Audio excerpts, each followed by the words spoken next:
8월 16일 KMA 뉴스브리핑입니다. 한방 난임 사업에 대한 반발이 계속되고 있는데요.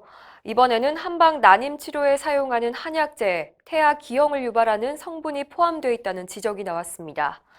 대한산부인과학회는 14일 성명을 통해 현재 한방 난임 치료에 사용되고 있는 한약재 중 세계보건기구의 인부 금기 품목과 식약처의 금기 품목이 다수 포함되어 있다고 밝혔는데요. 태아 기형을 유발하는 가능성에 대한 철저한 확인이 필요하다고 강조했습니다. 산부인과학회는 한방치료의 효용성을 입증할 근거가 없고 한약은 알러지 반응이나 구토, 어지러움과 같은 부작용을 유발할 수가 있어서 특히 임산부나 임신을 시도하는 여성들은 주의가 필요하다고 설명했습니다. 산부인과학회는 안정성 검증을 제대로 거치고 근거가 확실한 난임치료에 집중해야 한다고 조언했습니다. 정부가 8월부터 7개 질환을 대상으로 분석심사 선도 사업을 진행하고 있는데요. 이중심사라는 논란에 휘말렸습니다. 기존 전산심사에 이어서 분석심사까지 이중심사에 대한 의료계의 불만이 커지고 있습니다. 메디컬타임스에 따르면 의료계 관계자는 전산심사를 하면서 분석심사까지 한다는 건 이중으로 삭감하겠다는 의미라고 말했는데요. 지표 연동 자율 개선제와 연동될 경우 3중, 4중 삭감 가능성이 있어 개선이 필요하다는 지적을 했습니다.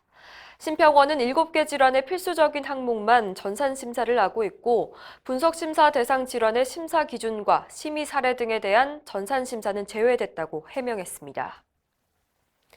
보건복지부의 차기 상급종합병원 지정기준 발표를 앞두고 긴장감이 고조되고 있습니다.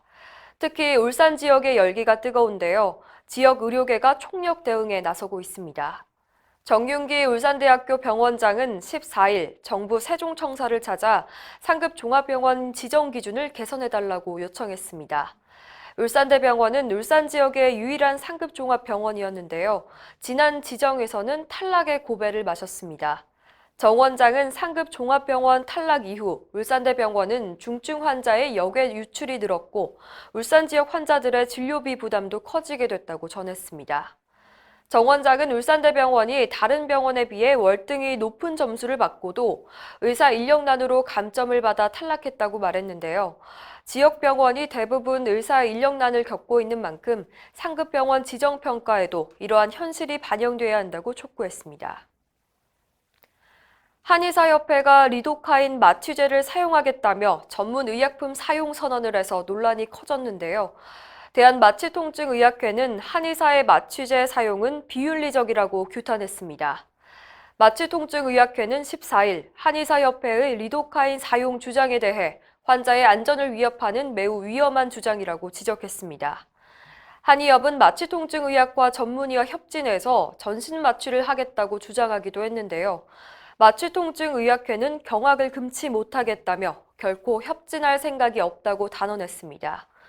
또한 마취는 고난도, 고위험 의료행위인데 부작용을 스스로 해결하거나 처치할 능력이 안 되는 의료행위는 환자의 안전을 위해 해서는 안 된다고 꼬집었는데요. 의료법을 무시하고 불법으로 한방과 관계없는 의료행위를 하겠다는 한의협의 주장을 규탄했습니다. 이상으로 뉴스브리핑을 마칩니다. 자세한 사항은 의협신문을 참고하시길 바랍니다.